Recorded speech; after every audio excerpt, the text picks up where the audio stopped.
Bonjour à tous et bienvenue sur ma chaîne de Tribulation littéraire. Aujourd'hui je vous retrouve pour un update lecture.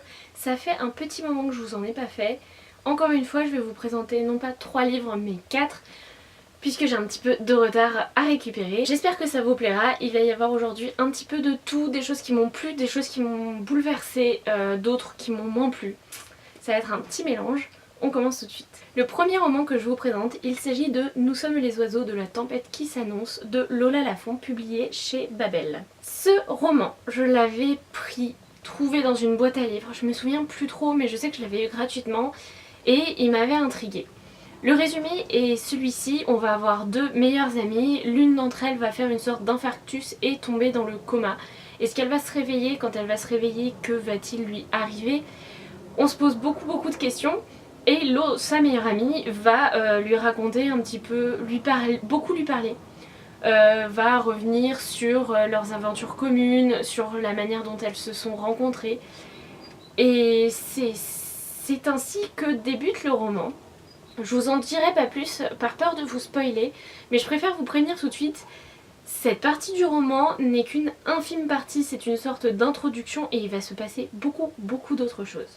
Tout d'abord, ça faisait très longtemps que j'avais pas lu un roman en littérature adulte. J'aime pas trop ce terme parce que ça repousse la jeunesse à un moindre niveau, ce qui je trouve n'est pas du tout le cas. Mais ça faisait longtemps que j'avais pas lu un roman avec de telles préoccupations, de tels thèmes abordés. Parce que ce roman, franchement, va aborder un milliard de thèmes.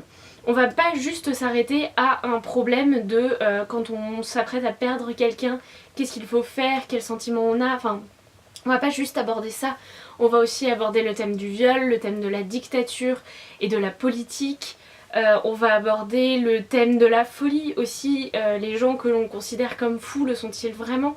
Enfin vraiment, j'ai trouvé ce roman d'une complexité immense, mais c'est ce qui en fait aussi toute sa richesse. Il est complexe et très intelligent. Vous sortez de là, vous êtes tout chamboulé et vous vous mettez à réfléchir sur de très nombreux sujets de société. Et ça, j'ai trouvé que c'était hyper bien fait et il faudrait limite que tout le monde le lise. Ceci dit, même s'il faudrait que tout le monde le lise, je pense que l'écriture ne plaira pas à tout le monde. L'écriture est extrêmement particulière, il y a très peu de dialogue, beaucoup de discours et de réflexions intérieures. J'arrête pas de me passer d'un côté à l'autre, ça doit vous faire chier, mais bref. Beaucoup de discours intérieurs, de monologues, de réflexions, et ça en fait presque un ouvrage philosophique. Et donc du coup je pense qu'il n'est pas accessible à tous parce qu'il y a un tas de gens, ce bouquin va leur tomber des mains parce qu'ils ne verront pas d'action, ils ne verront pas de quoi, à quoi se raccrocher parce qu'on sait pas tout à fait où on va dans ce roman. En plus il est assez épais vu qu'il fait plus de 400 pages, c'est écrit petit, c'est pas forcément évident. Mais franchement, si vous arrivez à accrocher, lisez-le en librairie, lisez le début. Si vous arrivez d'ores et déjà à accrocher à l'écriture, ce sera bon pour vous et je vous promets que vous allez passer un extrêmement bon moment. Et pour en rajouter un petit peu plus, la plume est unique et les personnages de ce roman sont hyper particuliers. Je n'avais jamais rencontré de tels personnages. Ils ont une personnalité qui leur est propre, ils ont des réflexions, ils ont des liens avec la société qui sont à la fois hyper actuels et hyper spécifiques. Enfin vraiment, j'ai trouvé qu'on avait une véritable tranche de vie, comme si on racontait la vie réelle de personnes réelles qui ont un attachement assez particulier aux choses, à la vie. Franchement ouais, je l'ai trouvé très actuel. Il peut faire peur, parce qu'il y a des choses qui peuvent faire peur de la société d'aujourd'hui. Mais il est bon de le lire et justement de se mettre à réfléchir à tout un tas de choses. Donc franchement je vous le recommande, mais attention, soyez avertis, la plume est particulière et c'est assez complexe à suivre, mais c'est hyper bien. Après cela, j'avais vraiment besoin de changer d'air et j'ai donc commencé The Curse de Marie Rudkowski, publié chez Lumen. Alors ce bouquin, j'avoue, c'est notamment à cause de la couverture que je l'ai acheté, je la trouve hyper belle. Elle pourrait faire kitsch, mais en fait non, même pas. Non, franchement je la trouve superbe, mais c'est aussi l'intrigue qui m'a intriguée. Ici on va avoir Kestrel qui est la fille d'un général qui a envahi toute une partie, voire tout un pays, je sais plus trop, et qui gouverne cette ville ainsi que les régions alentours. Kestrel un jour va aller au marché aux esprits. va un jour aller au marché aux esclaves, chose qu'elle ne fait absolument pas d'habitude, et elle va acheter Harine. Harine est particulier, on sent qu'il est très fermé, il n'a pas envie d'obéir aux ordres. Ce n'est pas un esclave très heureux de sa condition, même si je pense pas qu'il y en ait beaucoup dans ce bouquin, mais il est vraiment très rebelle et on sent qu'il était né d'une famille d'aristocrates, famille qui a été décimée lors de la guerre, qui a amené le général, donc le père de Kestrel, à gouverner son pays. Du coup dans ce livre, ce que je trouvais très intéressant, c'est le thème de la colonisation. Comment on apporte une culture à un autre pays, comment on l'impose et comment les autres le vivent finalement. Et franchement de ce point de vue là, j'ai absolument pas du tout été déçue. Vraiment l'univers est extrêmement bien construit, la psychologie des personnages est plutôt bonne. Et vraiment, je trouvais ça hyper intéressant. Vraiment, j'ai pas d'autres mots. Mais c'était très très bien fait de la part de l'auteur. Cette imposition de la culture des uns sur celle des autres, c'était hyper bien fait. Mais par contre, je dois dire que la romance qu'on sent poindre et qu'on sent dans le résumé, donc je considère même pas que c'est un spoil, entre Kestrel et Harine, m'a paru fade. En fait, tout était tellement attendu dans cette romance que j'avais pas envie de m'y attarder et je trouve que certains passages, oui, on s'y attarde énormément. Le problème c'est que c'est un schéma qu'on a tous vu et revu. Une jeune fille riche qui va commencer à avoir des sentiments pour son esclave qui lui est très rebelle et ne veut pas d'elle et voilà quoi, enfin c'est un jeu de je t'aime moi non plus, finalement ils s'aiment tous deux, enfin voilà, j'ai vraiment pas été fanat de cette partie romance, mais j'avoue qu'il y a de belles choses qui s'annoncent pour le tome 2, notamment de par la fin de ce premier tome et qui franchement me donne trop envie de lire la suite. Donc voilà, il y a de bons côtés à ce roman et il y a de moins bons côtés. Et un dernier élément que j'ai beaucoup aimé, c'est le côté stratégique. Ce n'est pas uniquement le côté colonisation qu'on va retrouver dans ce roman. Kestrel est aussi un peu artiste parce que elle joue du piano, mais ça encore c'est un élément pas hyper important. Non, moi ce que j'ai adoré, c'est les jeux de stratégie qu'on va avoir entre les différents personnages. Le général est un stratège, c'est comme ça qu'il a gagné la guerre et c'est comme ça qu'il gouverne toute une partie du pays. Mais il a appris tout ça à sa fille et sa fille joue énormément de stratégie dans sa vie personnelle, dans sa vie amoureuse, dans ses relations aux autres et j'ai trouvé ça hyper bien. Après, j'espère vraiment que ce sera approfondi dans les prochains tomes et que limite ça prendra un peu la place sur la romance. En clair, j'ai vraiment beaucoup aimé ma lecture, mais c'est vrai que la romance m'a pas du tout fascinée et j'attends beaucoup de la suite. Ensuite dans mes lectures, je suis restée chez les éditions Lumen et j'ai lu Shades of Shadows de V.E. Schwab que j'avais même fait dédicacer au Salon du Livre de Paris. J'étais tellement pressée de lire la suite de Shades of Magic que j'avais tant aimé en automne dernier.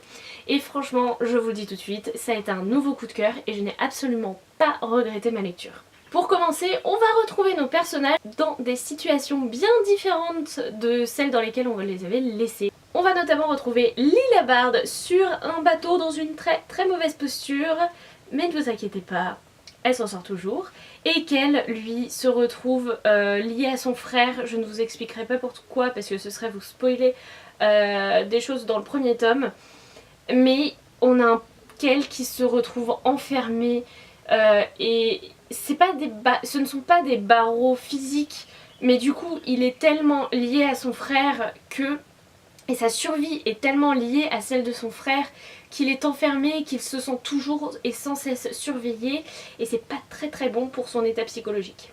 Au milieu de tout ça, nous allons avoir un tournoi de magie qui va avoir lieu dans le Londres Rouge.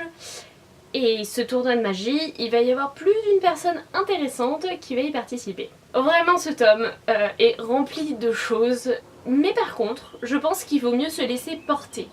Je sais que beaucoup attendaient, justement, des jeux et du tournoi de magie qu'il y a dans ce second tome, mais c'est pas du tout la première partie du roman. Je pense que vraiment le tournoi commence pas avant la moitié du roman qui est hyper épais, donc du coup faut pas l'attendre.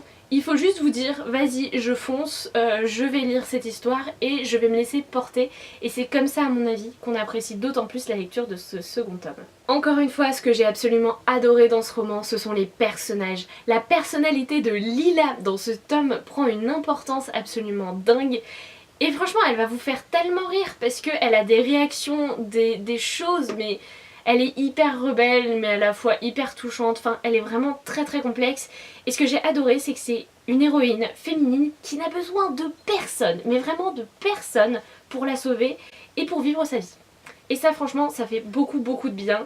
Le personnage de Kel elle l'a mais il est à côté, il a sa propre personnalité, ses ambitions, ses propres conditions. Il a sa propre vie et c'est juste hyper bien. Encore une fois, l'univers et la magie qui se retrouvent dans ce tome sont vraiment hyper bons et je trouve que V.E. Schwab a fait beaucoup d'efforts pour développer encore plus son univers, son système de magie et j'ai trouvé ça extrêmement bon. Après, ce qui pourrait manquer par rapport au tome 1, c'est les voyages entre les Londres, mais vous comprendrez bien dès le début de ce livre et même à la fin du tome 1 pourquoi on voyage un petit peu moins entre les Londres. En tout cas, je vous le dis tout de suite, vous allez terminer ce bouquin, vous allez avoir envie de tuer quelqu'un parce que franchement, ce cliffhanger final, vous vous dites non, ça peut pas s'arrêter là. Je sais pas quand est-ce que Lumen va publier la suite, mais ça va devenir très vite un besoin vital les gars. Donc voilà, vraiment, je vous recommande mes fois 1000 cette saga qui est absolument géniale. Lisez-la, tout simplement, lisez-la. Et enfin, mon petit dernier livre, et c'est vraiment un petit livre, il s'agit de New York, Haïti, Tanger et autres lieux de Truman Capote. Voilà, c'est tout petit. Il s'agit pas vraiment d'un roman ni d'une histoire complète, mais plutôt de tranches de vie dans des carnets de voyage. En fait, Truman Capote a été donc à New York, Haïti, Tanger, Los Angeles, enfin Hollywood. Il a été en Europe également. Et il nous raconte... non pas l'histoire, non pas ce qu'il faisait là-bas, mais il nous raconte un petit peu ce qu'il a vu, ce qu'il a vécu. Et je l'ai vraiment vécu moi comme des photographies, comme des tranches de vie extrêmement courtes, mais extrêmement détaillées et qui donnent vraiment l'ambiance qu'il pouvait y avoir dans ces différentes villes. Franchement, je saurais pas quoi vous dire d'autre sur ce roman parce qu'il est hyper court. C'est bien écrit, c'est très imagé, on a vraiment presque l'impression de sentir l'ambiance qu'il pouvait y avoir dans ces différentes villes à l'époque où Truman Capote a pu écrire ces petits bouts, ces petites nouvelles, c'est même pas des nouvelles, enfin vraiment, il n'y a pas d'histoire à attendre de ce livre, mais si vous voulez découvrir au moins la plume de Truman Capote, je pense que c'est un très bon ouvrage et une très belle porte d'entrée. Personnellement, c'était mon premier ouvrage de l'auteur et je le regrette absolument pas. Et franchement, c'est pour ça que j'aime beaucoup le Reading Classic Challenge. C'est parce que ça me fait découvrir des auteurs classiques que je n'ai pas forcément découvert au lycée. Et ça me replonge dans des classiques sans que j'ai de tension, sans que j'ai l'obligation de les lire. Et franchement, ça fait un bien fou. Et voilà mes petits loups, c'est tout pour aujourd'hui, j'espère que ça vous aura plu. En gros franchement je vous conseille absolument tous les livres que j'ai pu lire, même si dans The Curse il y a un point noir, pour moi ça reste quand même une bonne histoire que je vous conseille absolument. Si vous avez lu certains de ces livres ou que vous avez envie d'en discuter, on se retrouve en commentaire, je serais ravie de discuter avec vous. Et sinon si vous avez aimé cette vidéo, vous pouvez aller en voir d'autres, ou vous abonner à la chaîne, ou même mettre un petit pouce bleu en dessous de la vidéo. Pour plus d'infos, parce que je sais que souvent quand je parle, j'ai pas forcément tous les éléments en tête, surtout que ça fait un petit moment que j'ai lu cela, je vous conseille d'aller voir mes chroniques sur le blog que je mets en barre d'infos. Sur ce, je vais enfin clore cette vidéo, je vous souhaite d'excellentes lectures et je vous dis à bientôt. Salut les petits loups!